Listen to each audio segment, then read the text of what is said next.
Eh bien, nous sommes ici au stand des Charolais et des Charolaises.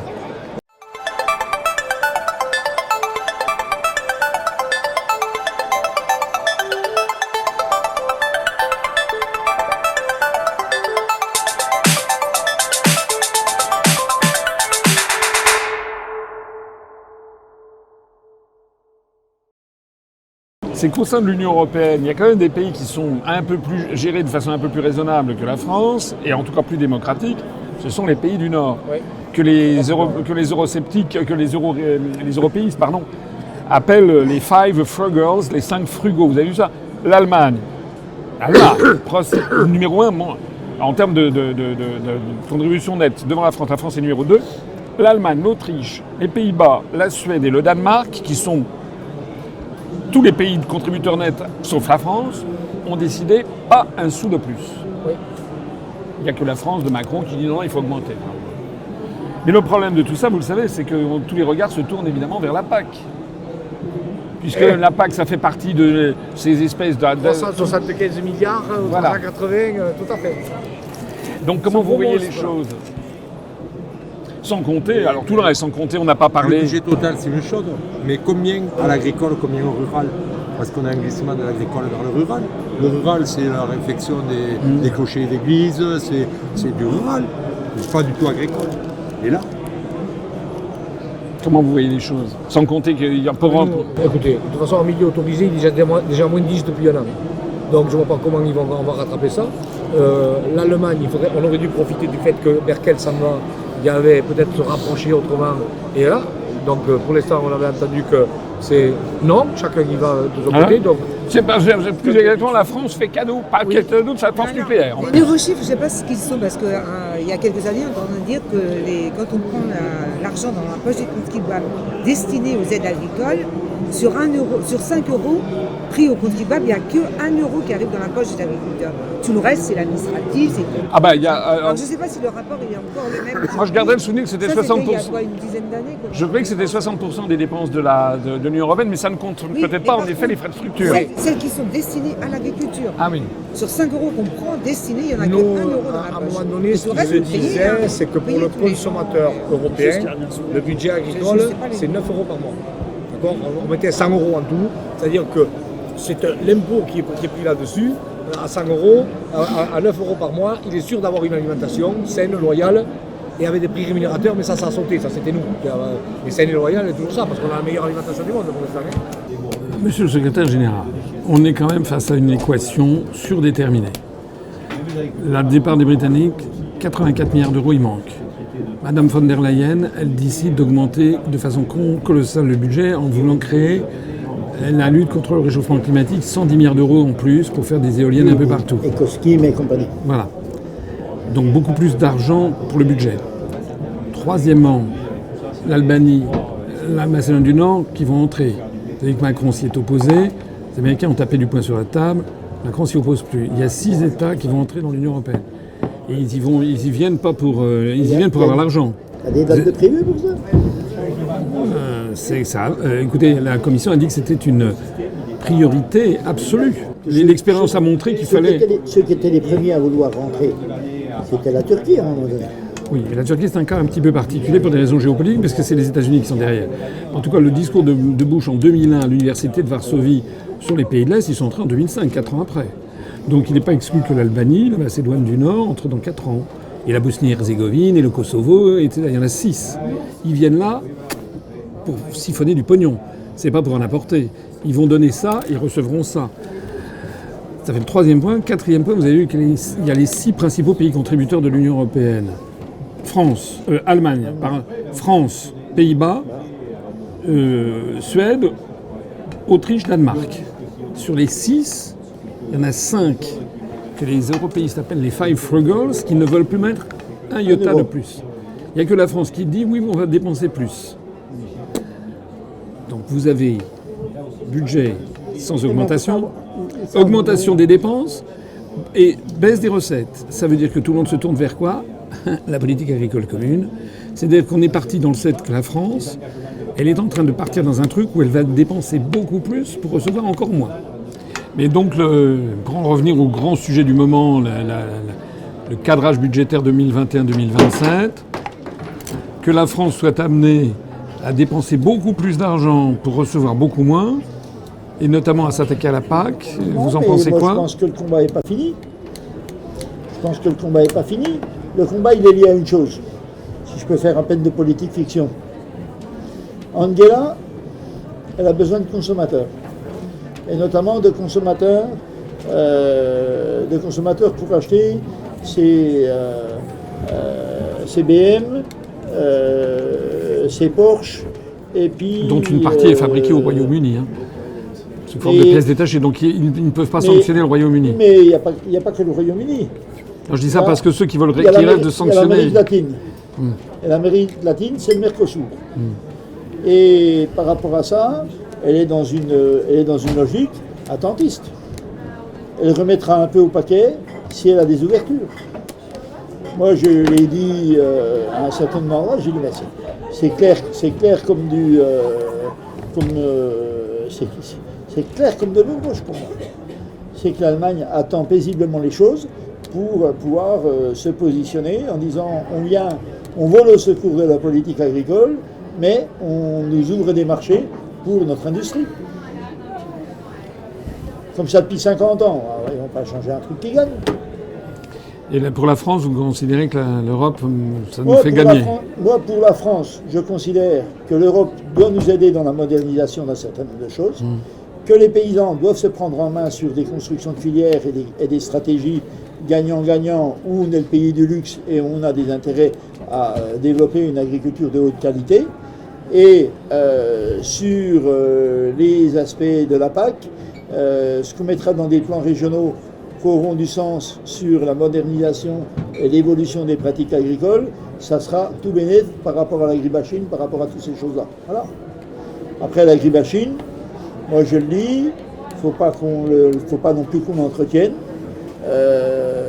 et il ne faut pas que le monde politique, qu'il soit de gauche, de droite, d'extrême gauche ou du centre, saute dedans, parce qu'il y a X voix qu'à l'échelle des écolos qui pourraient se partager. Voilà.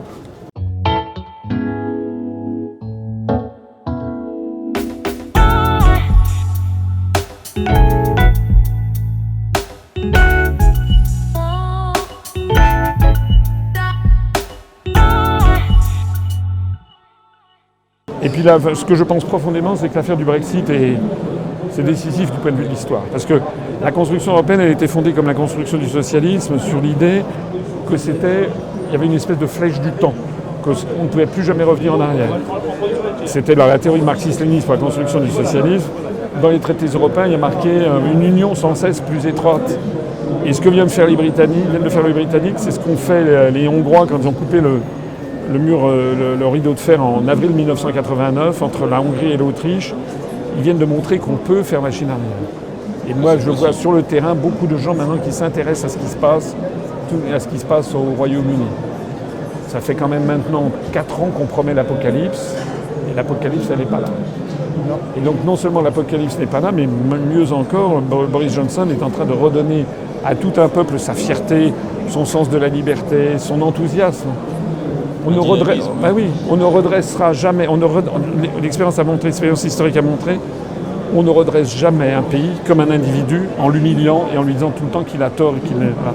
Si un jour vous êtes trop jeune pour avoir des enfants, je suppose, mais si un jour vous avez des enfants, vous ne pouvez pas dire à vos enfants tous les jours qu'ils sont nuls, tous les jours tout ce qu'ils font doit être revu, etc.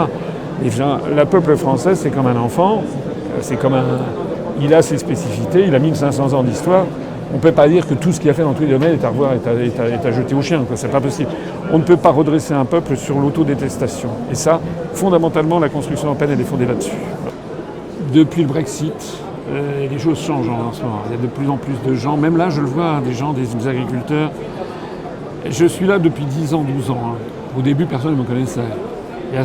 Quand j'ai été candidat à l'élection présidentielle, d'ailleurs, j'ai eu les 500 parrainages grâce au référendum sur le Brexit, parce qu'avant les maires ne savaient pas du tout. Et vous venez au salon tous les ans? Tous les ans. Et depuis, on commençait à intéresser un petit peu, etc. Mais pour les européennes l'année dernière, beaucoup de gens qui disaient sur le terrain, Oui, bon, ce que vous dites sur l'Europe, il y a des choses qui sont bien, mais de toute façon, on ne peut pas sortir. Regardez les Britanniques, au bout de 3 ans, ils ne sont toujours pas sortis. Et là, Voilà. Mais par ailleurs, moi, lorsque j'ai vu sur le terrain en général et ici en particulier, une petite musique nouvelle quand même, ça reste minoritaire. Les Français maintenant qui viennent bien, qui regardent beaucoup ce qui se passe au Royaume-Uni.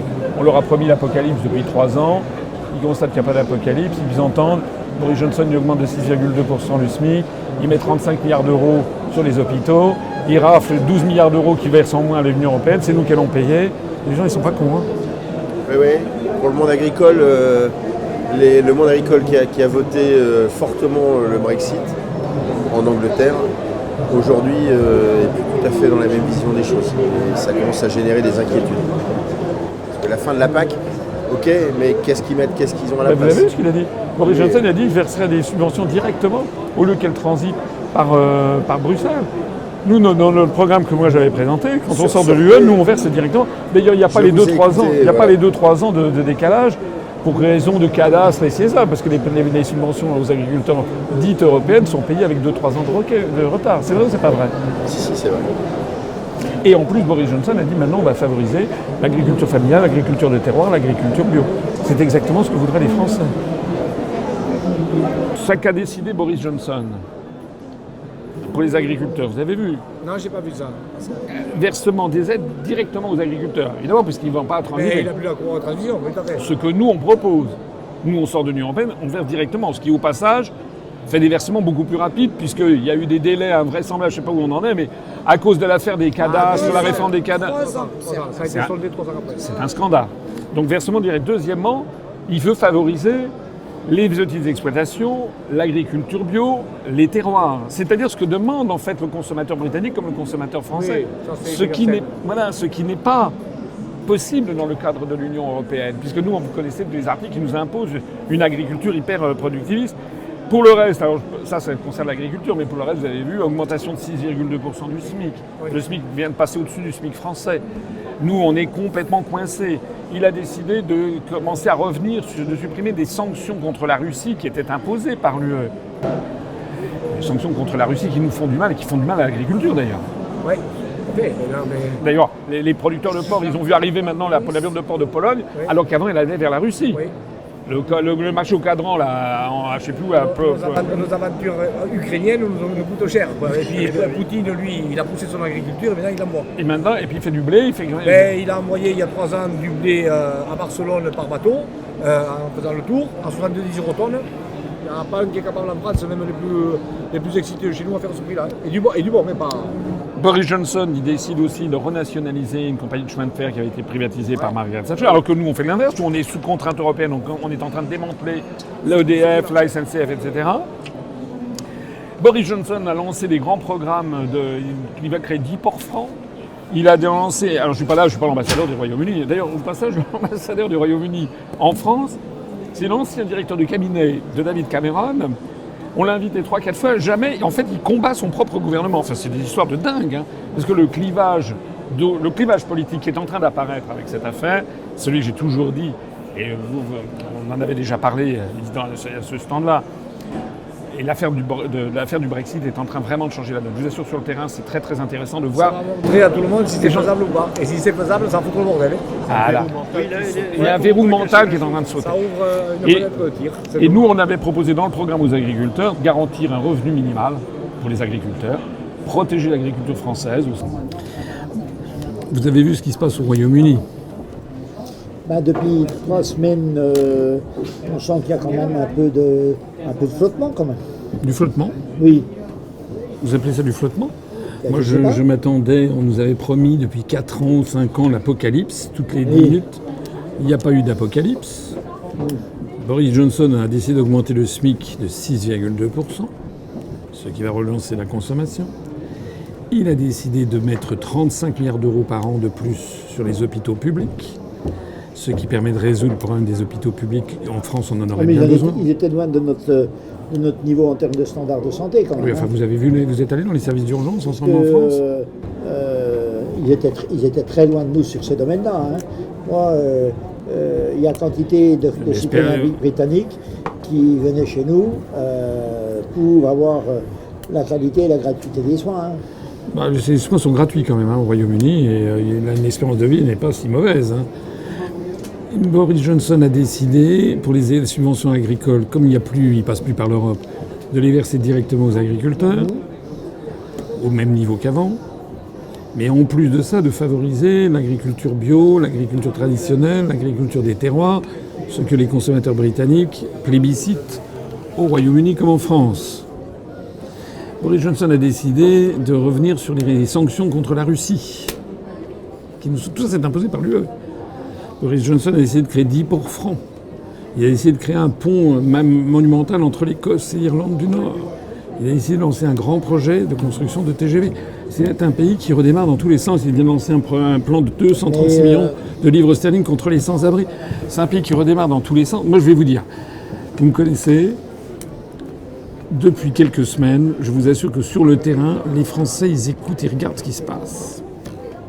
Je ne dis pas qu'ils sont tous encore, mais ils regardent ce qui se passe. On leur avait promis l'apocalypse.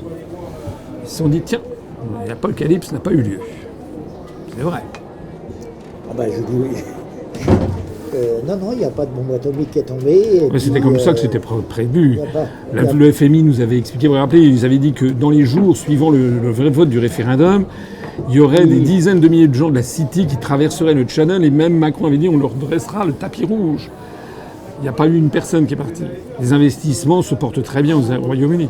Et puis quand vous avez Macron qui dit ce qui est à craindre, c'est que le Brexit ne se passait pas si mal. Quand vous avez Sarkozy qui dit il faut saigner les Britanniques, ça veut dire qu'ils sont pleins de rage parce qu'ils sont en train de comprendre ce qui est en train de se passer. Oui, mais... Et quand ils disent qu'on va les faire payer les Britanniques, on va les faire payer comment? C'est notre premier excédent commercial mondial, 12 milliards d'euros. Donc si on commence à les faire payer, vous avez vu ce qu'a Boris Johnson a dit, on augmente les taxes sur le champagne et compagnie, ils vont se faire servir, ils vont servir en Nouvelle-Zélande. Il va faire la politique de Trump par rapport à ça. Et si aujourd'hui Boris Johnson redéveloppe des choses en direction de la Russie, c'est pas tout à fait par hasard. C'est que le grenier alimentaire du monde est en train de se repositionner en Russie. Comme l'hémisphère sud souffre beaucoup des aspects de réchauffement climatique, il va chercher à se repositionner autrement. Moi, c'est pas ma tasse de thé, plus en parlant des Britanniques, c'est pas ma tasse de thé de penser qu'on sera mieux demain en coupant le cordon et les liens avec les autres pays d'Europe. Oui, mais moi je croyais quand même que les paysans, c'était quand même d'abord des gens pragmatiques et de bon sens. Quand vous avez un truc qui, à l'évidence, ne marche pas, et non seulement ne marche pas, il est en train d'entraîner l'ensemble de la paysannerie à la destruction quand même. L'agriculture française est en train de partir dans la destruction. Non, on regarde un peu ce qui se passe au Royaume-Uni, parce que pour le monde agricole, ça a quand même quelques conséquences. D'abord sur la pêche déjà. Non, moi je suis Normandie, producteur de fromage et de produits laitiers. Ça a un impact pour nous significatif, où ça peut... alors à court terme, pas trop, puisque là on est reparti pour un an de négociations. Il y a un cadrage dans les négociations qui font qu'ils ne vont pas changer de réglementation le lendemain de la fin des négociations.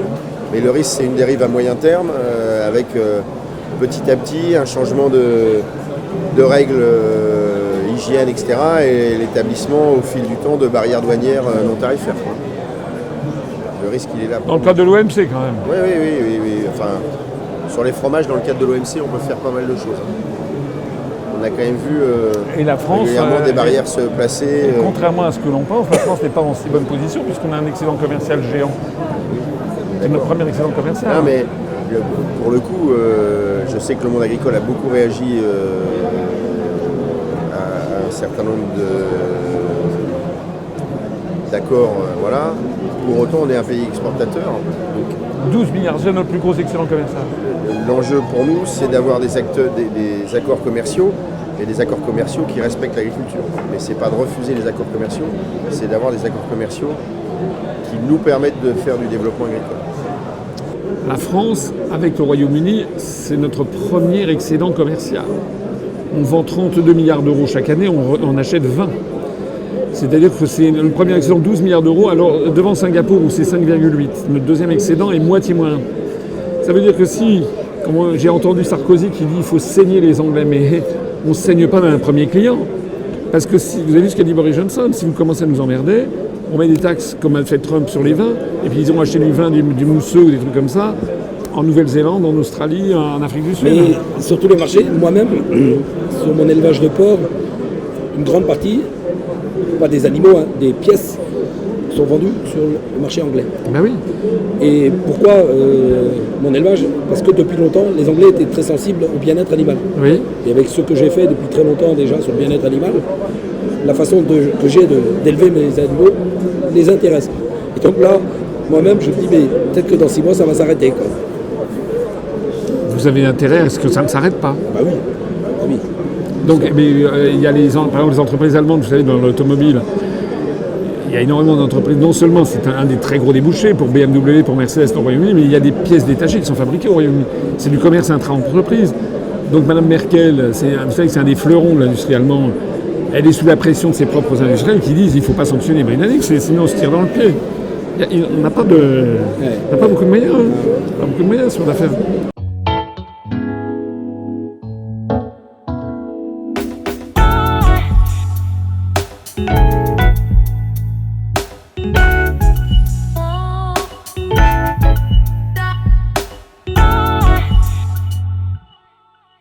Et les campagnes du style Dry January, anti-foie gras, vegan, tous ces produits. Ça me fout en boule. S'il y a bien un sujet qui me fout en boule, c'est bien les véganes.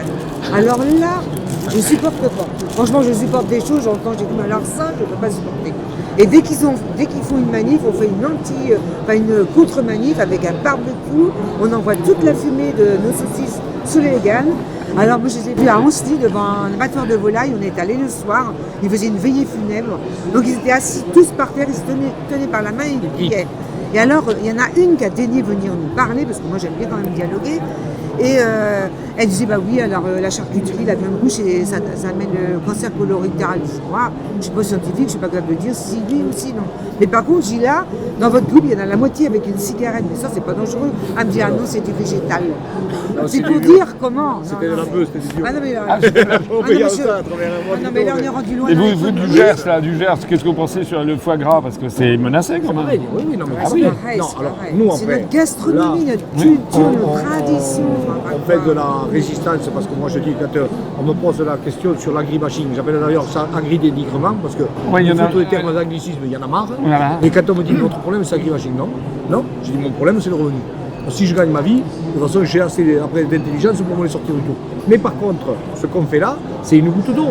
Parce que nous, ça fait des années qu'on dit à la Milvidude d'aller gratter derrière tout ce petit monde pour savoir qui il y a. Ah, la Milvilude, elle a été supprimée. Eh bien oui, mais normalement, ils nous avaient promis une enquête par rapport à ça, parce qu'il y a des dérives sectaires derrière. Oui. Plus après, vous avez les GAFA qui continuent, parce que vous avez pour faire la viande sans animaux, la viande de culture. Oui. Donc il ne faut pas se tromper. C'est que derrière, il y a une volonté.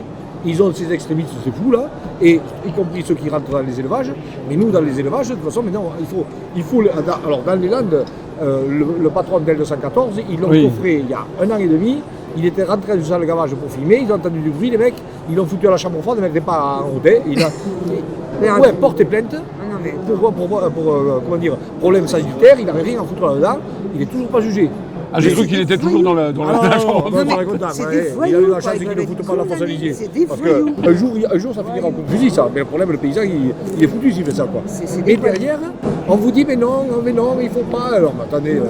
Bon. Mais c'est une réalité, de toute façon. Et ce qui nous fait mal aussi, c'est que nos propres coopératives, l'industrie agroalimentaire, s'engouffrent dans le sujet et nous proposent des produits véganes. Y compris nos propres coopératives, dirigées par des agriculteurs. Par contre, les L214 et compagnie. Alors donc ils accentuent le phénomène. Chez Bigard, ils y rentrent pas. Comment ils font pour avoir accès aux médias comme ça? Oui. Nous, on a un parti, le 3e de France en nombre d'adhérents, on triomphe sur Internet, on n'a jamais rien. Parce que le média, il veut le trash. Et alors aujourd'hui, dans les gros élévages, on a fait grossir les élevages, ces agriculteurs qui ne sont pas étanches. Et il y a des prestataires extérieurs qui arrivent pour laver, les gens qui rentrent. Donc le mec avec le gros pot, il se fait 5 millions. Ils sont vulnérables. Se servir des ados. Donc c'est 5 mois de salaire, on nous a la posé, il y a tout le monde qui nous dit comme ça. Alors après, le trash del 214, le problème c'est qu'il s'attaque aux petits abattoirs. Et que finalement, quand on regarde, oui, c'est pas nickel, Mais hier, Bigard, non, c'est hier matin, il y avait le ministre intermédiaire et il y avait Bigard. Bigard, il dit, vous savez, vous avez demandé d'imposer des caméras dans les abattoirs. Nous, on a refusé. Et ils ne l'ont pas fait. Parce qu'il a dit, nous, on n'a pas besoin de caméras. Il y a des services vétérinaires dans les abattoirs. Et alors, le problème, c'est que jusque-là, le service vétérinaire, il était post-mortem pour le sanitaire. Mais dans l'antémortem, si l'État il dit que ça doit marcher comme ça et pas comme ça, c'est à eux de le régler.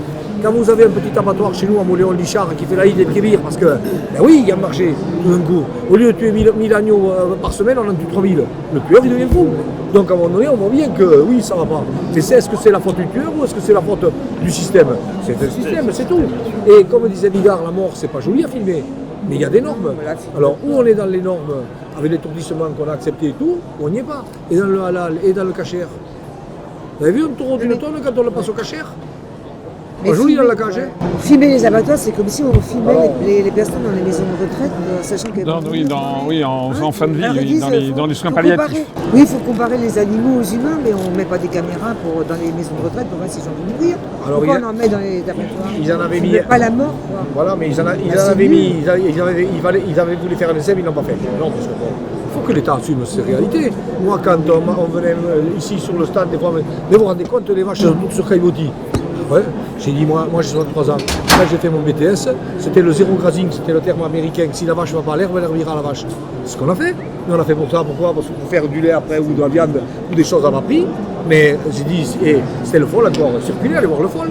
Parce que si c'est le bien-être animal, il est comme ça. Oui, si vous décrétez qu'il faut une vache à l'écart, ça va coûter cher, hein, parce qu'il faut tout démonter. On ne fait pas ça comme ça, mais décrétez-le, mais payez-le.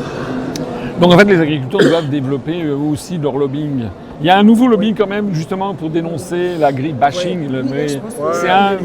Il y a eu un effort qui a été fait quand même. Non, oui, parce que la FNSA ne voulait pas réagir, parce que plus on réagit, plus on en fait de la pub. Voilà. Et nous, on réagissait depuis longtemps. Et finalement, ils se sont raqués à notre truc parce que c'est d'aller trop loin avec les intrusions dans les élevages.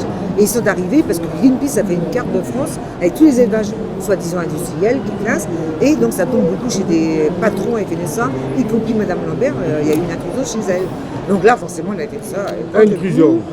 Avec un fou de DX, je sais pas quoi, là, avec FR3. Nous, on a écrit à Airnaute pour dire que l'argent public, il faudrait qu'on l'utilise à autre chose. D'accord?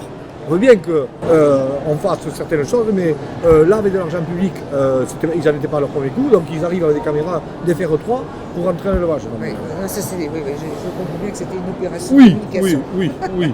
Donc voilà, bon. Mais dans tout ça. Mais le lobbying des poules devant les renards,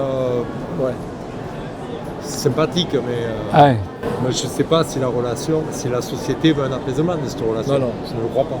Et le problème, c'est qu'on a une ultra-minorité agissante qui se sert de l'amplificateur qui est Internet pour amener ça. Avant, quand il n'y avait pas ce système-là, ça n'aurait pas pris cette amplitude. Mais le problème, il est politique encore. C'est tout. Mais dans les magasins, il y a menu vegan, on va au restaurant, il y a menu vegan, mais pourquoi on met vegan de Ouais, mais parce que ça... Pourquoi ils ont besoin de se justifier si c'est pas pour justement détourner les gens de la viande, de la vraie mais viande. Le problème, c'est que... Du steak de laboratoire, tu vas à quoi? Enfin, on a fait venir Jocelyne Porcher. Faut pas me mettre ça à table. On a fait venir Jocelyne Porcher, qui est une chercheuse à l'INRA. Dans 3 ans, ils sont à la phase opérationnelle pour la viande de culture, comme on l'appelle. Dans 3 ans, elle est dans... Alors, en France encore, elle mettra un peu plus de temps, mais elle sera montée. Ils sont à... C'est des protéines végétales, en fait. Non, c'est des cellules animales cultivées in vitro. Dans le laboratoire. Il n'y a pas... C'est de la viande, ça mélanger cellules et ça se ne passe pas par l'animal. Non. Alors il faut quand même ce qu'ils oublient de dire, c'est une vingtaine d'ingrédients pour récupérer des souches quand même sur des animaux, mais les animaux sont dehors. Rappelez-vous que l'épais des vaches, ça fait tomber la couche d'ozone aussi. Oui. Non mais donc ça part de loin, il faut aller. D'accord. Donc finalement on va plus mettre les vaches dans l'herbe. Le problème est que c'est passé une mode ça, le PD. Oui, mais nous mais tout ça c'est des bruits qui vont dans le même sens. Nous quand on dit si jamais, moi je l'ai redit au président, 170 000 agriculteurs vont quitter le métier dans les 5 ans à venir. On est 430. La moitié. Dans cela, il y a un paquet d'éleveurs. Dans les zones d'élevage, c'est-à-dire tout le poumon français, là, si on ne met pas de vaches, on ne va plus mettre de vaches. Là, c'est un enjeu de territoire très fort. Oui, parce que là, c'est une occupation du territoire. Et derrière tout ça, c'est le Canadair et le fort. C'est tout. Et nous, il y a longtemps qu'on l'avait dit, les Niots à l'époque, Jean-François Fondateur, à l'époque, c'était de dire un Canadair, le coût de Canadair, sans parler des gars écologiques, c'était 200 éleveurs de moutons payés pour avoir des moutons. D'accord, payer pour avoir du vent, on n'en parlait même pas. Et aujourd'hui, quand on vous dit mais non, on va enlever ça, mais non, mais on est fou. Alors, qu'on consomme moins de viande, on le voit. D'ailleurs, ils ont trouvé le terme flexitarien. C'est sûr, et chacun est libre de faire ce qu'il veut. Mais la qualité, la montée en gamme, c'est vrai qu'elle marche. Mais c'est aussi de ne pas rentrer n'importe quelle viande de l'autre bout du monde. La consommation de viande en France, 60% c'est du haché. Il y a des steaks hachés, non, du haché. Le haché, il se fait avec des réformes laitières où avant, vous savez, vous la battez et vous travaillez, vous découpez. Là, on désosse. Elles sont raclées, vous mélangez le quartier aval, le quartier arrière et vous faites du haché. Parce que, ben oui, et ce haché, on en a reparlé hier encore, qu'est-ce qui sert à quoi? 60% ça pèse sur un marché, à tirer les prix vers le bas. Lui, c'est le truc pas cher qui permet aux gens, alors dans des plats cuisinés ou directement à hacher, de manger de la viande parce qu'ils veulent encore en manger, mais à pas cher. Si ce n'est que ça tire vers le bas tout le reste. Et là, ça gueule de tous les côtés parce que Bigard, toujours pareil, qui lui, quand même, quand il parle, Bigard, tout le monde l'écoutait parce qu'il dit mais attendez, ça ne va pas durer ça, ça ne va pas durer. Et la grande distribution leur fait pression sur les transformateurs en disant mais non, si je ne prends pas ça, vous savez que ça ne marche pas. Donc je le veux à ce prix-là et après on verra le prix pour le reste. Parce que pour les états généraux de l'alimentation, on avait négocié une charte, mais bon, une charte, c'est pas contraignant. On s'est dit que tous les deux qu'on s'aime, mais après, si on n'a pas envie de vivre en commun, c'est ça. Donc on a signé une charte agriculteur, transformateur, distributeur, que j'ai signé. Parce que bon, il fallait aller au bout, mais on a rappelé ce que c'était. C'était pour les négociations commerciales. Macron, que j'estime qui est quelqu'un d'intelligent, nous a dit parler de la théorie du ruissellement. Ouais. C'est nous prendre pour des cons. Oui. D'accord. C'est pour ça qu'il n'est pas si intelligent que ça. Oui. Si, mais c'est un malin, il croyait vous endormir. Non, parce qu'à force de prendre les gens pour des cons. C'est une autre. Mais bon, dans tout ça, comme rien n'a changé, la distribution a été encore plus virulente là, sur la dernière négociation, que la fois d'avant. Et là encore, il nous dit, mais il va falloir changer. Non, il faut légiférer. Et donc sur l'agribashing, ouais. En fait, là, nous, on est en première ligne, hein, le secteur de l'élevage, avec des intrusions d'associations qui viennent dans nos élevages. 214, tout ça. Qui viennent la nuit dans nos élevages pour trouver des images, des clichés, et pour ensuite après accuser. C'est lamentable et complètement odieux. Je ne suis pas à dire que tous nos élevages à 100% sont tous bien. Comme dans tous les secteurs d'activité, on peut toujours trouver un quelque part même chez un boulanger. Mais là, en fait, en faisant ça, nous dans nos élevages, tous les animaux, malheureusement, ça arrive qu'il y a un qui soit malade et qui dépérisse, et qui meurt. Et donc, ils viennent en pleine nuit, ils trouvent un là qui tac. Allez, on s'avance pour le reste. Merci. Voilà, moi j'ai une belle-sœur qui est infirmière, elle me dit dans les hôpitaux, on pourrait aussi aller faire des images, et puis des images choquantes. Oui, voilà. Les personnes en fin de vie, dans les soins palliatifs.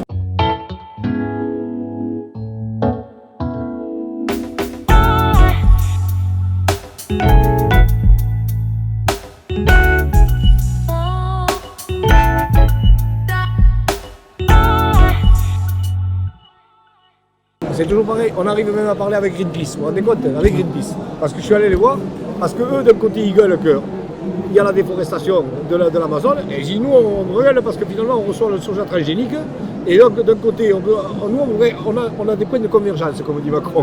Donc quand je suis allé les voir, alors, et le glyphosate? Ah ben ouais, mais le glyphosate, écoutez, moi j'aime pas le glyphosate, je suis un conventionnel. Donc de toute façon c'est très simple, j'achète des molécules qui sont aux normes. Donc si elles sont bonnes, je déteste ce qu'on m'appelle l'empoisonneur parce que j'ai des conditions draconiennes et je les applique. Et si elles sont mauvaises, on les retire. Mais si on les reverse, parce que nous, il y a 2 ans, on est allé au port de Saint-Nazaire et on a montré ce qui rentre. On ferme immédiatement les bateaux et on se met avec un plan de protéines pour que ça marche. Bon, là, vous voyez, il y a l'agriculture de conservation. Oui. Ils ont dit oui, on va le garder par dérogation. Parce qu'il ne faut quand même pas oublier que la SNCF l'utilise depuis des années. Mais là, quand ils sont pour les voies ferrées, oui. Dans les plaines, ce qu'on a découvert il n'y a pas longtemps, c'est qu'ils ont des puits artésiens. Parce qu'en fait, il ne faut pas que les voies s'inondent et que tu ne peux pas partir avec des fossés plats. Ils ont fait des puits artésiens qui descendent dans la nappe. Et là, quand ils passent avec la nuit avec la sulfateuse qu'il y a derrière le wagon plein de glyphosate, eh bien, ça passe sur la pouzzolane, vous voyez ce que c'est? Oui. Question d'absorption du glyphosate, ça ne marche pas. Ça descend en bas. Alors, ils leur ont laissé 2 ans encore pour... Mais bon, nous... C'est pas qu'on veut ou qu'on ne veut pas le glyphosate, c'est que dans le process agricole dans lequel on est, c'est encore la moins pire des molécules, et que derrière tout ça, il faut le savoir, c'est tout. Alors maintenant, on a les ZNT O, parce que ça, on travaille avec, et maintenant on a les ZNT R. J'ai vu que les écolos avaient attaqué le décret à Macron, nous on l'a attaqué aussi. Parce que je lui redis, il s'est énervé, mais je lui dis, moi, nous on l'a attaqué, pourquoi? Parce que je lui redis, j'achète une molécule autorisée, je la mets dans la pompe à désherber, je remue, ça part dans le tuyau, ça arrive à la buse, je suis autorisé puisque je l'ai fait. Je l'ai acheté, j'ai payé et j'ai une pharmacie qui me l'a vendu. Dès qu'il passe la buse, hop, c'est un boson qui est dangereux pour son population. Attendez, qu'est-ce qu'on fait là? Donc, ZNT, nous, on n'en veut pas, parce que de toute façon, les gens qui ont peur veulent 150 mètres, et pourquoi pas 300 mètres, 400 mètres ou 500 mètres. Parce que vous avez à l'Assemblée nationale, ils ont le miel de l'Assemblée nationale, il ne contient pas de glyphosate. C'est vrai, ni dans le meilleur goût que l'autre, parce qu'ils ont toutes les particules fines et tout ça, que les abeilles ramènent avec leurs petites pattes dans le miel. Quoi. Mais non, mais pour vous dire, on en est, mais on rigole. Mais le problème, c'est que c'est les autres, c'est la connerie qui avance. Et que nous. On parlait des importations par rapport aux protéines, c'est la même chose, parce que du coup, le glyphosate en France, on utilise 1 litre, 1,5 litre maximum par hectare entre deux cultures. Aux États-Unis, c'est jusqu'à 5 jours avant récolte, 5 fois plus que nous. Oui, mais on laisse sur la culture. Sur la culture. Et on laisse entrer jusqu'à 5 jours avant la récolte. C'est comme les émissions de CO2. On est les meilleurs élèves dans un grand nombre de choses, et c'est encore sur nous que reposent les. Soit il est dangereux, on interdit toutes les importations qui contiennent, soit il n'est pas dangereux et on l'utilise de façon encadrée. C'est la logique même. On est sur une guerre de religion. On est sur une guerre de religion. Il y a un grand enjeu pour des grandes surfaces agricoles qui se reconvertissent peu à peu au non-labour et donc qui travaillent sur des zones superficielles qui économisent énormément de carburant et qui préservent bien les sols. Et les vers de terre. Les vers de terre, tout ça. À part que c'est forcément une technique qui est associée, le non-labour, qui est associée à un désherbant de type glyphosate. Et il faut pouvoir maîtriser l'enherbement. Ouais. Et si le glyphosate est interdit, il faut revenir à des travaux extrêmement lourds, des outils qu'on n'a plus, se remettre à labourer, et consommer du carburant, de l'énergie terriblement. Et plus de main-d'œuvre. Beaucoup plus de main-d'œuvre. Du matériel. Et de l'usure très conséquente. Et une main-d'œuvre qui soit d'accord pour faire ce genre de travail. C'est le travail à tracteur. C'était tout friable. Et Loïc, il a pris, il avait 10 vers de terre dans la main. Donc le préfet, il a vu. Et il a dit, mais oui.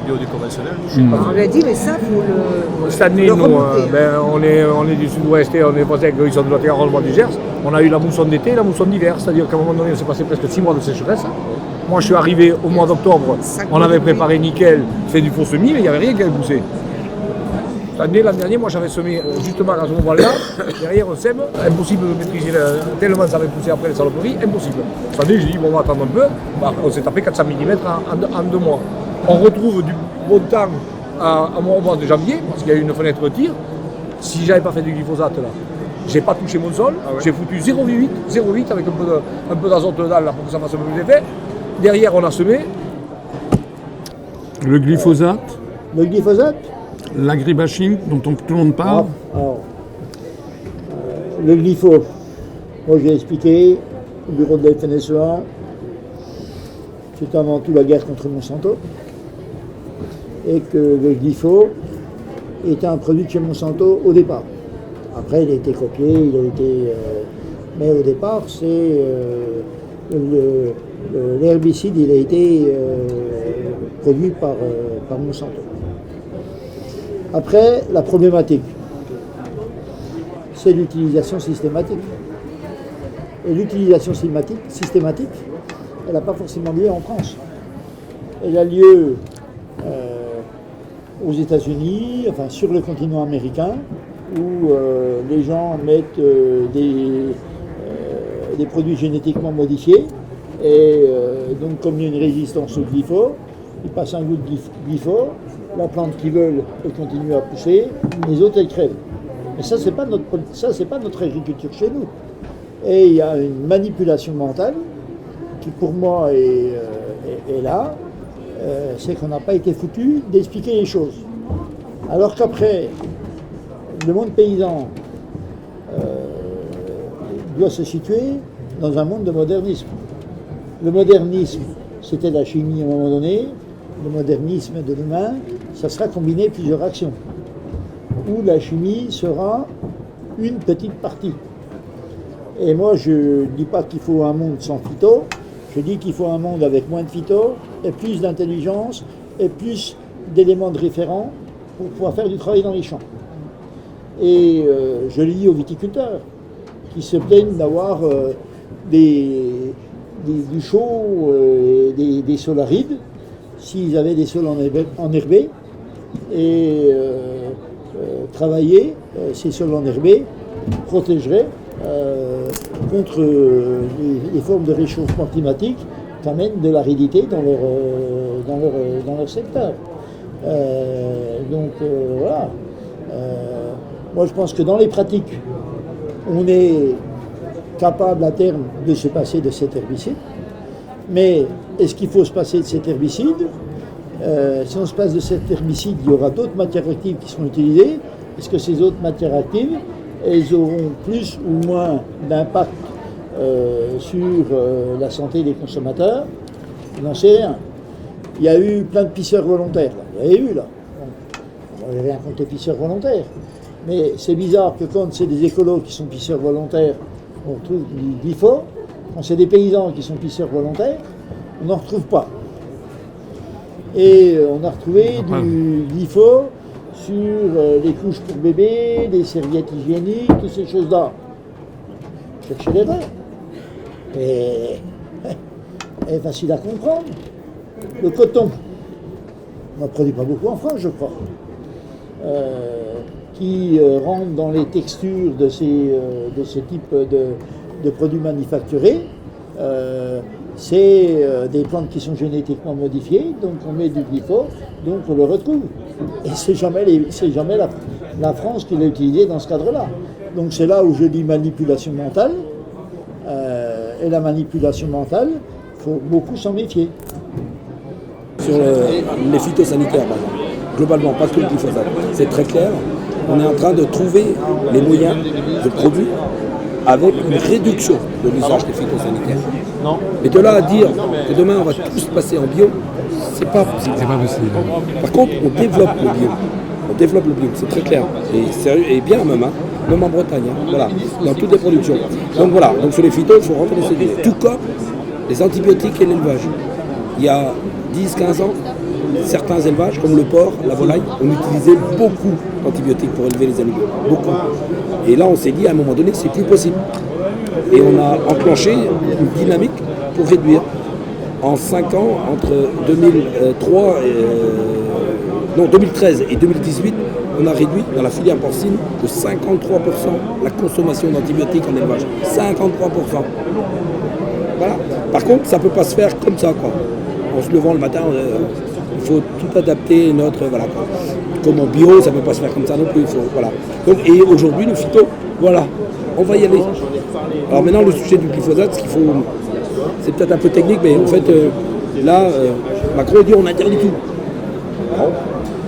Là, nous, on dit, si on le fait dans tous les autres pays, pareil, pourquoi pas. Oui, parce qu'on est les moins, ceux qui en consomment le moins, si j'ai bien compris, ou parmi les moins. Parmi les moins. Surtout, certains secteurs d'activité, comme moi, polyculture, élevage, on en utilise peu. Après, par contre, il y a des techniques de production qu'on appelle les techniques de cultural simplifiées. C'est-à-dire, on ne charrue plus la terre, on ne retourne plus la terre. Et comme ça, on garde des micro-organismes, les vers de terre. Voilà, parce qu'à chaque fois qu'on la retourne, on tue les vers de terre, en gros. Et donc, on garde tout ça. Par contre, pour détruire la surface, les herbes, un tout petit peu de glyphosate, tout petit peu, c'est formidable. Et derrière, on utilise 0 phytosanitaire. Donc, un tout petit peu de glyphosate est terminé. Et donc, d'un point de vue bilan global, c'est formidable. Et c'est pour ça que là, aujourd'hui, on demande à l'État, attendez, revenez un peu sur votre position, utilisons-le de façon très raisonnée, et ça sera bien pour tout le monde.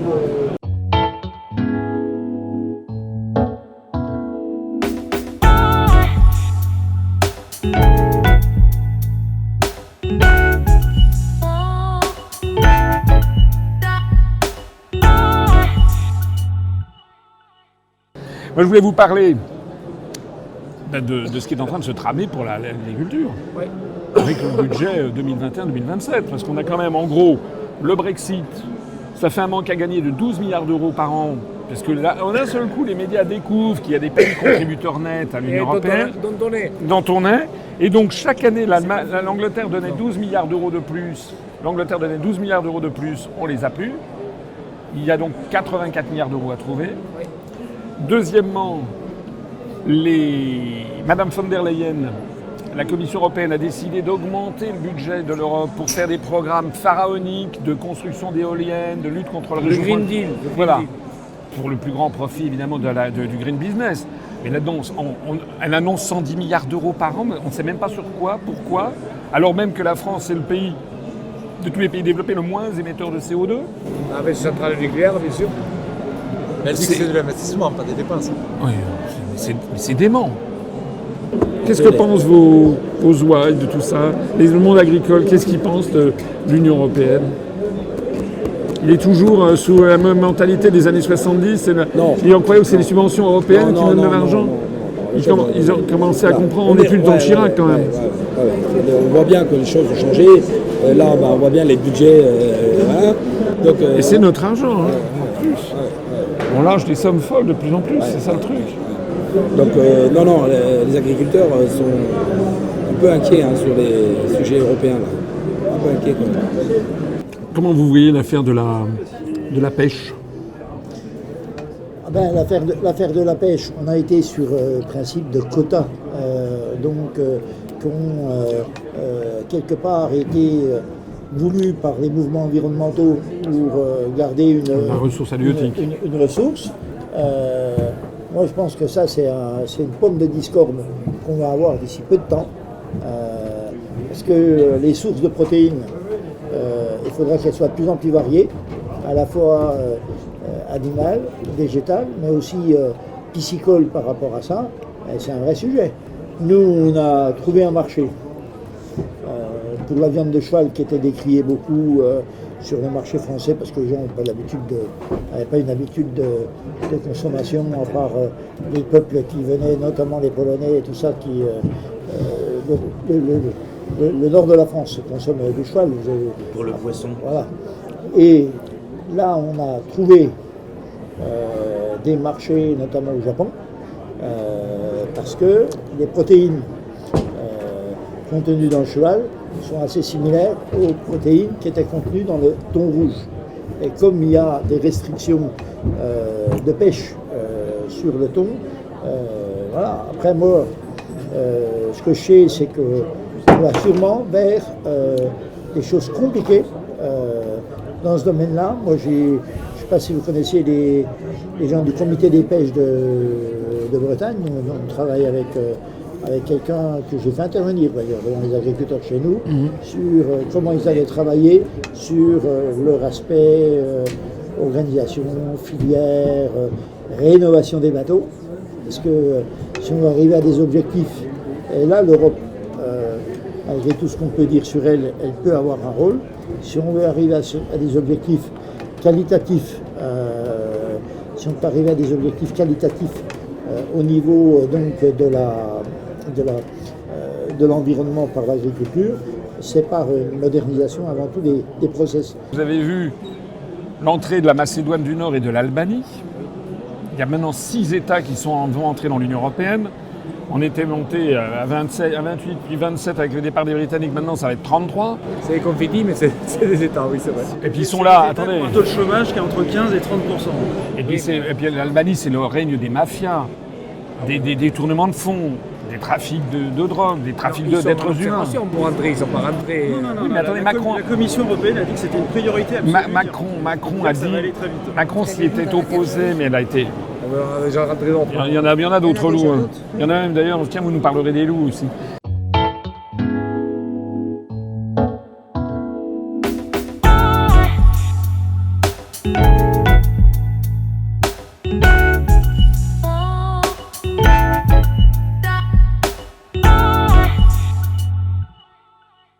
Sur l'affaire de l'élevage UE-Mercosur, c'est quand même bien l'Europe, encore une fois. Alors là, nous, on nous impose un certain nombre de critères assez rigoureux sur la méthode de l'élevage, le sans OGM, le sans antibiotiques, sans.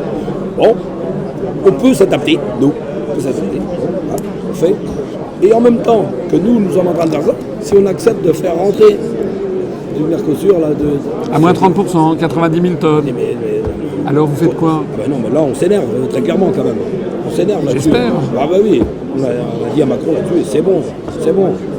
Et donc, alors le glyphosate, là c'est pareil, nous on veut bien, comme je disais, là, et si de l'autre côté on fait rentrer tout ça, c'est glyphosate, OGM, tout. On met les agriculteurs dans un truc où il y a trop de contraintes à la fois, quoi. Ouais. C'est insupportable. Ouais, en fait, nous on n'est pas contre ce que je vous ai expliqué là, d'évoluer. On n'est pas contre ça, nous, hein, pour avoir une agriculture qui a encore des produits plus sains. Enfin voilà, on est au contraire, on est ouvert à ça. Mais de laisser nos marchés comme ça ouverts à tout vent, non, qu'on applique à ce moment. Nous, on n'est pas non plus à dire qu'il faut fermer. Hein. On est à dire on est sur des marchés ouverts, mais qu'on ait quand même des règles. Mais ça s'appelle la souveraineté nationale, Oui, monsieur. oui. La Suisse, le Royaume-Uni, ils ne sont pas ouverts à tout vent, mais ils ne sont pas non plus, c'est pas la Corée du Nord. Hein. Non, Ils signent voilà, des accords de libre-échange, ils défendent leurs intérêts. Le CETA, c'est un scandale absolu. Le truc a été mis en œuvre, même pas ratifié par les parlementaires de ces rien. Dans les règles européennes, c'est une négociation secrète. C'est tout. Mais c'est quand même dément. On n'a pas à vous dire ce que vous savez. Mais c'est une tyrannie, enfin c'est incroyable. Les députés ne servent plus à rien. Députés En Marche, vous savez qu'il y en a 150 qui ne vont plus au Parlement. Ils ne servent à rien. Mais on est dans une situation de dingue quand même. Ben oui, mais il y a eu un hold-up. Parce que ce qu'a fait Macron, c'est un hold-up. Ah oui? Et phénoménal, ça restera dans l'histoire, ça, parce que c'est une fracture qu'on n'avait jamais vue en politique. Mais bon, mais maintenant, mais il est aux manettes, on va voir. Vous savez, c'est comme ça, parce que de toute façon, ce que veut le peuple, quand on dit, mais le peuple est là. Mais maintenant, on va Il voir. n'a pas voulu. Nous, dans l'agriculture, de toute façon, on voit, notre problème, c'est qu'on voit que pour lui, c'est pas un problème. Il n'aime pas, mais de toute façon, il n'aime pas la France. Mais même pas. C'est le larbin de l'oligarchie qui l'a fait élire. Oui, moi, j'ai eu 0,9% du temps de parole à la présidentielle. Lui, il en a eu 27%. Vous imaginez? Les Français, ils ont entendu Macron, Assounois, Macron. C'est ça. Les gens, ils votent Macron. Après, notre problème aussi, c'est que l'agriculture se passe à Bercy aussi. Et on a notre ancien ministre de l'Agriculture qui est là-bas, le maire. Et lui, il a oublié ses racines un peu quand il est un peu par chez nous, là. Parce qu'aujourd'hui, ça sert... Ça sert... Oui, mais en attendant, ça sert... 2-3 petits mots avant de conclure. Oui. Le loup. Pour nous, seul un loup mort est un bon loup. D'accord. C'est même pas la peine de discuter. Parce que j'ai vu des statistiques, moi j'étais pas au courant, mais c'est dément. Les Allemands ont le loup aussi. Les Allemands, ils sont carrés. Avec le nombre de moutons qu'ils mangent, nous 12 000 brebis par an, qu'on paye sur le budget agricole, c'est nous qui les payons en plus. Donc on devrait avoir 800 loups, on n'en a que 500. Parce que nous, c'est l'administration qui les compte. Et dans l'administration, il y a les pro-loups. Parce qu'il vaut mieux être à courir le loup qu'à travailler à l'ONCFS à marteler des bois, d'accord? Ils ne savent pas que les loups font des petits. Oui, et puis chez nous, ils ont, comme ailleurs, ils les ont croisés avec des chiens, donc c'est des loups chiens, mais ils ont récupéré la prolificité des chiens. Donc les louves font deux portées maintenant. Donc c'est pour ça que c'est comme le sac. Alors, si parce qu'on arrivera un jour à un accident, ils vont finir par bouffer quelqu'un. Et c'est ce qui nous sauvera, parce que tant qu'ils bouffent que des brebis, ça va pas. Donc nous, on commence à on a mis du temps, les paysans, mais moi je leur dis, il faut faire comme les Italiens. Tout va bien, mais ils tirent. Et bien nous, tout va bien, et on va tirer aussi. Parce que les moins cons, ils ont déjà tiré. Après, il y a toujours qui se posent des questions. Mais moi, j'ai pas encore le loup, j'ai pas de mouton, mais j'aurai le loup chez moi, je tire, c'est tout. Mais le problème, c'est que si on avait une gestion, on devrait en tuer plus qu'il nous faut. Or, ils sous-estiment parce qu'ils veulent... Alors moi, je le vois avec le syndicat, puisqu'au niveau national, ils sont commencés par les Hautes-Alpes. Ils sont arrivés de l'autre côté. Pendant 5 ans, vous n'avez pas le loup. Ils passent, on dit, mais non, c'est pas ça, parce qu'il faut 5 ans pour qu'une meute se stabilise. Dès qu'ils ont une meute, ils se disent, celle-là, elle est là. Alors, on ne l'approche pas facilement, le loup. En montagne, oui, parce que l'hiver, si on veut le tuer, c'est facile. Mais après, quand il est dehors, ça ne se tue pas comme ça. Donc, on a une meute, ça y est, ça avance. Alors, vous retrouvez du loup dans la Haute-Marne. Là, j'ai encore un mec qui a attaqué dans une étable pour bouffer les veaux. Vous la retrouvez alors autour de Paris, ils ont des normes, ils peuvent les tirer. Parce qu'ils ne veulent pas les loups dans Paris, vous vous rendez compte? Ils ont les rats, et s'ils avaient les loups. Donc, vous imaginez un peu ce que ça va faire. Donc, du coup, on se retrouve, nous, avec des mecs du pastoralisme, où, quand on arrive, je dis, parce qu'Alain Bouger, là, nous, il est de Lozère, et quand on arrive à la zone Roquefort avec nous, alors là, on trouve du bricolage pour reculer un peu. Et nous, on ne veut pas, mais le problème, c'est qu'il faudrait travailler sur la Convention de Berne pour sortir le loup de la protection maximale. Les Espagnols, eux, ils ont pris la protection intermédiaire. Eux, il y a des zones où il n'y a rien, il y a du loup. Et là où il y a du loup, il y a du pastoralisme, ils tuent. Ils donnent 1 200 € à des chasseurs qui vont s'emporter le trophée après pour l'empailler. Moi j'avais dit à Hulot à l'époque, je ne vais pas revu borne pour ça, mais vous nous donnez 1 200 €, ça va être vite réglé, parce que même les Espagnols, vous les avez pas payés. Oui, on va payer. Mais non, mais. Et tout ça, parce qu'il y a une ultra-minorité, Férus et compagnie, là, d'extrémistes, qui disent on va remettre les grands prédateurs. Mais on rappelle qu'en Grèce, il y avait du lion. Moi je pense qu'on devrait foutre du lion en Grèce. Il est lâché. On a quand même, il faut reconnaître, on a beaucoup de requins dans les milieux politiques. Oui, mais pour l'instant, ils ne se mangent pas trop entre eux. Le problème, c'est comme tout ça tendance à manger le citoyen, comment je le fais. Non, mais bon. Et là, nous, en fait, ce que je voulais vous donner comme message aussi sur le volet agricole, bon, moi, je suis plus dans un secteur d'élevage, culture élevage, la Bretagne. Et donc, on sent aujourd'hui, en fait, que notre agriculture, elle est très décriée. Voilà. Oui. Et par contre, on a quand même le sentiment que aujourd'hui et demain encore plus, on aura toujours besoin de cette agriculture pour produire. Voilà, c'est une base. Et la souveraineté alimentaire, je pense que c'est un vrai sujet dont on en parle très peu. Moi, j'en parlais pendant la présidentielle. J'ai dit normalement, un pays doit avoir un chef d'État, c'est quelqu'un qui doit voir loin, il doit veiller à la souveraineté alimentaire, souveraineté vestimentaire. Ouais. Vous savez qu'on ne peut même plus habiller nos soldats. Ni nos policiers, c'est fait au Maroc, c'est dingue. Ouais. Donc il y a un problème de fond, il faut la souveraineté. Sauf que ces sujets-là, quand nos concitoyens ont en permanence plein l'assiette, plein les rayons, ils n'imaginent pas qu'un jour ça pourrait manquer. Or, aujourd'hui, dans l'agriculture, notamment sur le volet sanitaire, il se passe des choses assez graves, je pense. On prend l'exemple de la filière porcine, où c'est un virus à l'échelle mondiale qui attaque les animaux. Les animaux en meurent, c'est pas dangereux du tout pour l'humain, mais les animaux en meurent. Pour l'instant, heureusement, le virus n'est pas chez nous, c'est en Chine énormément, la Russie aussi, enfin tous les pays asiatiques là. Et donc, c'est quoi, c'est la grippe porcine, non? C'est pas ça. C'est ça. Et la fièvre porcine, on appelle ça. Et donc les animaux meurent, tout simplement. On a perdu 1/4 de la population mondiale en porc en l'espace d'une année. Et Vladimir. Quoi, Vladimir? Vladimir, comment on lui a fait comment on lui a fait C'est le meilleur joueur d'échecs au monde. Bien sûr. Mais comment on lui a fait des sanctions? Il a développé sa propre agriculture, les céréales et tout. Il n'y a qu'une organisation en France qui l'a dit, c'est la FNSEA. En disant attention à cet embargo idiot. Vous avez vu que Boris Johnson est en train de lever les sanctions. On va y donner les moyens de construire une agriculture puissante. Voilà. Moi-même, petit paysan de Franche-Comté, qui faisait de la génétique montbéliarde, il m'a acheté, les Russes nous ont acheté des paquets de gélis. Ils vont arriver sur le marché de la génétique, sur le marché du lait et sur le marché des céréales. Méfiez-vous bien de ce qui est en train de se passer à l'Est. Parce que Vladimir, le réchauffement climatique, c'est tout bénéf pour lui. Quand on a des rendements qui stagnent ou qui dégringolent dans la partie occidentale de l'Europe, on a d'autres choses qui se passent chez eux. Et il faut qu'on en soit conscient. Bon. Et ça veut dire que notre agriculture, chez nous, il faut la tourner vers différents marchés, et notamment le marché de la qualité pour le monde entier. L'exemple de la tomate, c'est pareil, c'est une superbe filière qu'on a en Bretagne. On est largement, donc des grands producteurs sont là-bas. Et puis ce fameux virus est arrivé, et on peut imaginer le scénario où dans 6 mois, la filière, elle s'écroule, il n'y en a plus. Il est apparu en Israël. Oh, il y en a plusieurs pays. Ensuite, il a été en Jordanie, après aux Pays-Bas, voilà, c'est ça. Royaume-Uni, et c'est venu en France. Donc, tout ça pour vous dire que notre agriculture, qui est parfois décriée, il y a trop, il y a ceci, il y a cela, faisons attention, parce que voilà, ça peut, comme ça, des bouleversements sous l'angle sanitaire.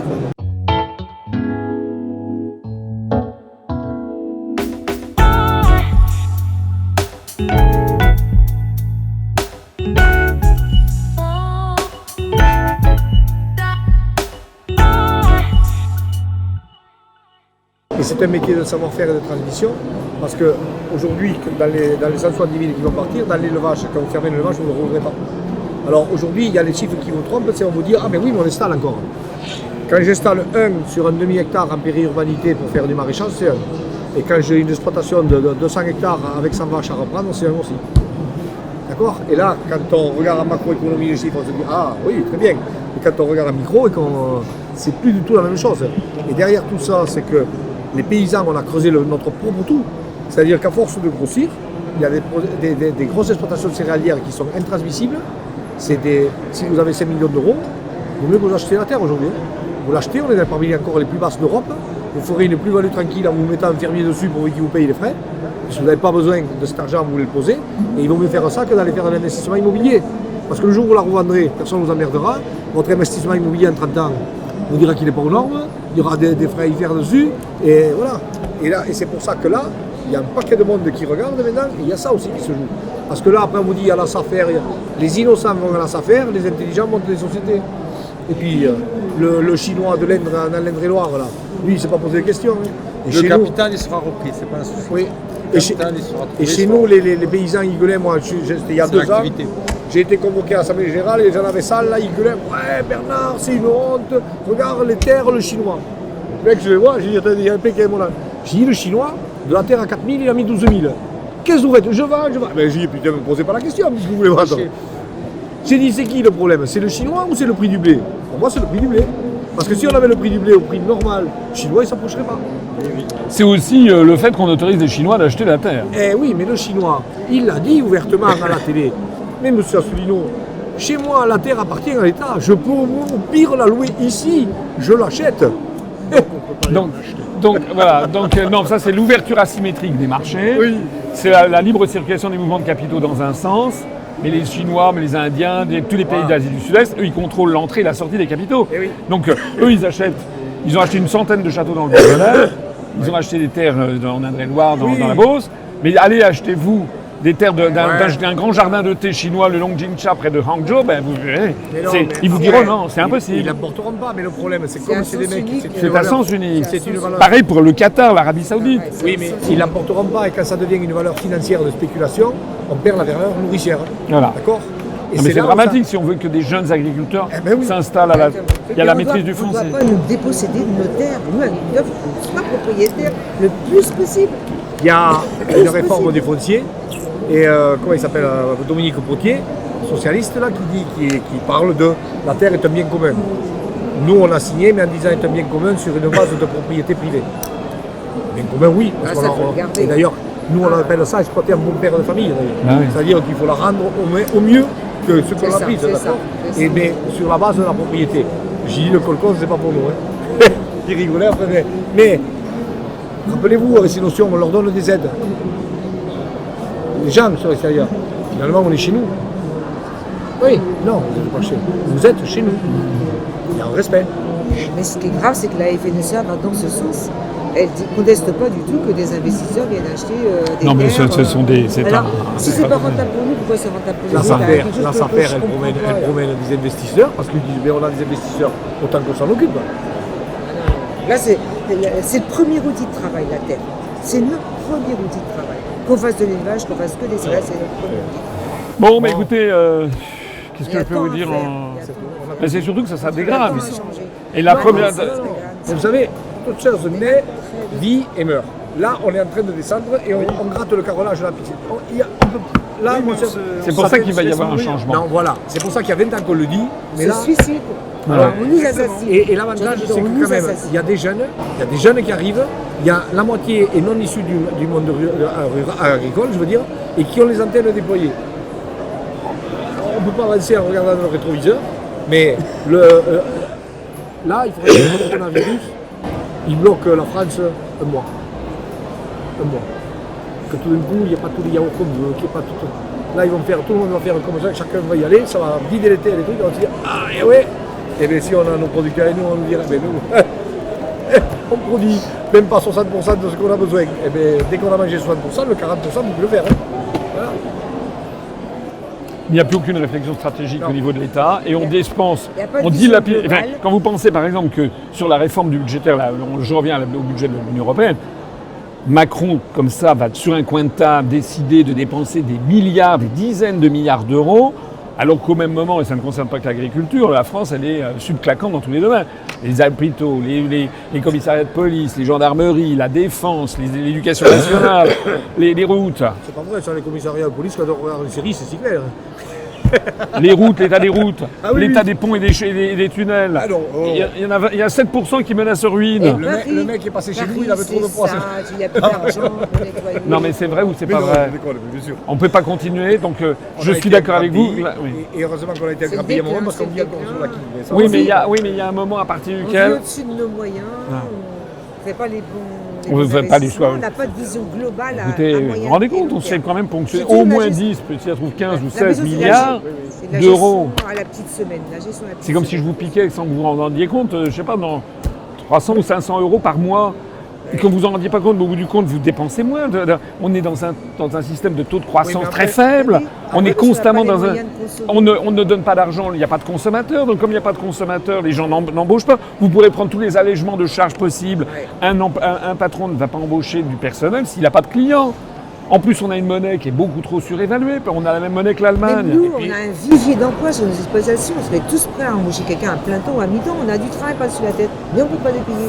On a un vivier d'emploi. Après, le gros sujet qu'on a aussi, mais là c'est pas qu'en Bretagne, hein, c'est partout, on voit bien, c'est le renouvellement des générations. Voilà. Et quand on a de cesse d'avoir des revenus, parce que ça c'est le gros problème, des revenus qui ne sont pas à la hauteur, des gens après qui vont décrier le métier d'agriculteur, bah, tu m'as dit, moi les jeunes, ils disent, bah, on va partout mais pas là quoi. Et nous, on fait comment après dans le renouvellement de génération? Donc c'est pour ça qu'on a un gros travail là pour l'attractivité des métiers. Pour Et puis l'accès au foncier aussi. L'accès au foncier, tout à fait. C'est pour ça que là, on attend aussi une loi foncière pour améliorer ça. Donc ça, c'est des gros enjeux qui sont devant nous. Voilà. Par contre, moi, j'encourage les jeunes à venir vers l'agriculture parce que demain, on aura toujours besoin d'avoir quelque chose dans notre assiette, même si il y a les mouvements végans, les mouvements... Ok, il n'y a pas de problème. Mais tout le monde ne sera pas végan. Enfin, voilà, quoi. Et c'est pour ça que moi, j'encourage les jeunes à venir vers notre agriculture. Oui, mais comme vous le dites, encore faut-il que ça rémunère. L'affaire des retraites, c'est un peu ahurissant. Les déclarations de Macron qui n'en a pas les moyens. Bon. La retraite moyenne, c'est 740 €, c'est ça? Et 500 pour les femmes. Ça. Ouais, ma mère, elle a 560 €, je crois que c'est, et mon père est à 780, je crois. C'est pas digne. C'est pas digne. Ah ouais.